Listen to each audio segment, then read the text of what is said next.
Afternoon guys, Dave Canterbury at the Pathfinder School. I wanted to bring you another trapping video today. I wanted to show you. It's a pretty simple trap. I call it the Wishbone Trap. It's based in part on some ideas I got from a buddy of mine, Martin Herrera, who did a video on trapping, making a trap with no sticks whatsoever. He was having a few problems with it here and there using bank line, and it spawned a couple ideas in my head, so I thought I'd come out and play around. I came up with a trap that's really looks to be effective, especially for small game and like birds and things like that, ground squirrel, chipmunk type stuff. But I wanted to show you this trap because I think it'll impress you. So stay with me. I'm going to show you how to make it. Very simple. We'll be right back. Okay, so the first thing I want to talk about real quick is the engine. And all I've done is I've taken a bungee cord here, wrapped it around the tree, and brought it down. And that's what I'm going to use for my engine. It's on a small sapling here. And you can see what I've done with this is I have taken just a loop in that line and wrapped it around the eye or the hook on this bungee cord, and that's going to be my spring engine for this trap. So I wanted you to understand that right off the bat before we get into too much here. The components of this trap are real simple. What I've got is I've got a dead stake in the ground right here, and it has one piece of bank line tied to it that has a loop tied in it. Okay, and you can see that loop is tied into the ground right there against that dead stake. And that could be any stick. Doesn't have to be necessarily cut with anything that broke off and pounded into the ground with a rock.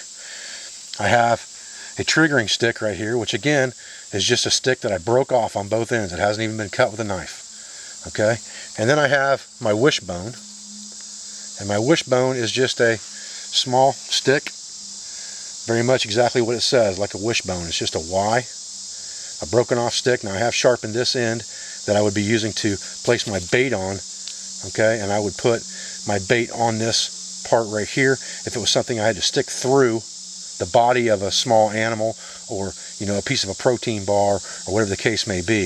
If I were going to glue bait to this with resin from a tree, like seeds or nuts or something like that, then I could do that as well, and it wouldn't be necessary to sharpen this. So let me show you how this trap works and how this trigger system works. Again, I like simple triggers, so we're going to have a simple trigger system here, and I think you'll be amazed at how effective this trap could possibly be. So stay with me.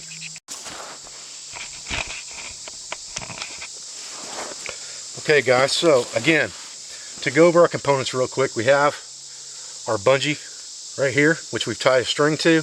We have a loop tied into that string, just tied in the middle of it, and then we have our snare loop at the bottom.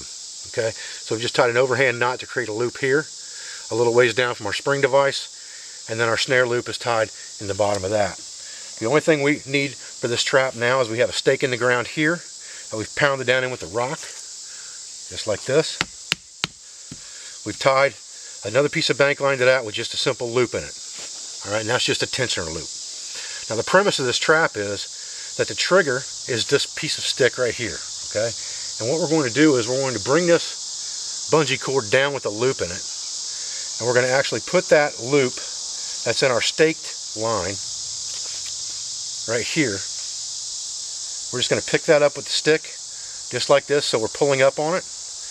Then we're going to take the other loop and we're going to put it on the back side of this triggering stick. Now what that creates is, once we scoot those together, that creates a trigger that releases when it drops down, like you just saw. Okay? Let me grab this back over here real quick. So again, you're going to put the stick through your staked loop like this, and then the other loop goes right over the top of it like that. And you can scoot that back a little bit. The farther you scoot it back, the easier it's going to be for it to set off, so you're going to have a hair trigger. Okay? Just like that. Now you take your loop and make sure that it's pulled up and out of your way for a minute. Then you would take your stick that you're going to bait, and you would bait this stick if you had to right here. This would be a baited trap. And it's really simple in the fact that you just take it and you stick the wishbone right inside that loop there, and drop the other end down on top of your wishbone, just like that. And it's a little bit of a steadying job to get it where you want it. That's why you've got that wishbone, so you get more points of contact, so you're not trying to have to balance everything as much. But it is a very slippery trap. Okay? Then you take your loop, your snare loop, and you would put your snare loop in front of the trap on the ground, just like this, depending on the size of the animal that you're trying to trap. And you can stake that out. And again, your bait is right here, okay, on the trap. So what I want to do now is I want to give you an up-close look at this thing from this angle. So what we've done is we staked a loop into the ground here. All right. We have our cross stick that's holding the upper loop and the lower loop in one spot, and that toggles this way, okay, in a clockwise manner to release the snare that's on the ground. All right. So what would happen with this trap is, again, your bait would be in the Y fork right here. You would funnel the animal into your trap by blocking the back sides of this trap off. I've got a stump here now. You'd add a couple other things here so that he's going to come into the trap from the front side where you've got your snare loop. All right. So now when he comes into the trap, he's standing here inside your loop and he's trying to get your bait. And as soon as he does that, he gets trapped. Okay, so let me set that off for you again in slow motion with a stick and show you how that works. Okay, now I've went ahead and piled some debris up around here to kind of make that animal come around to this side of the trap, understanding that our bait is right here on the stick. Okay? And now when that animal comes in to feed on the bait, he's going to stand inside the loop, remember, and feed on this bait. All right? So let's shorten this stick up a bit so it's more the size of an animal. Okay? So the animal comes in here. He walks in, he stands in your loop to feed on this bait, and when he does that, it sets the trap off. And as you can see, we have caught our stick. Now our bungee cord just pulled off the tree there, but I didn't have it tied on there secure. I just wrapped it around and looped it over. So you would want to tie that down, obviously, if this were trying to trap an animal. But you can see it ripped that stick straight up out of my hand. Very, very effective trap.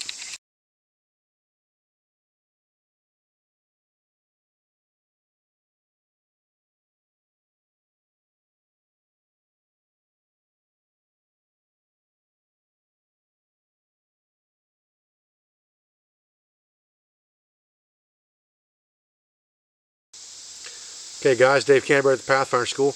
I appreciate you joining me for another video on the Wishbone trigger system. Like I said, I like to try to keep things as simple as possible. You can make that trap without using your knife or anything other than cutting your cordage, which saves on your blade, conserves your resources, and that's what's important in a survival situation or even a self-reliance situation for short or long term. You want to conserve on your resources and use them as effectively as possible. I appreciate you joining me for this video. I appreciate your views. I appreciate your support. I'll be back real soon. Thank you very much.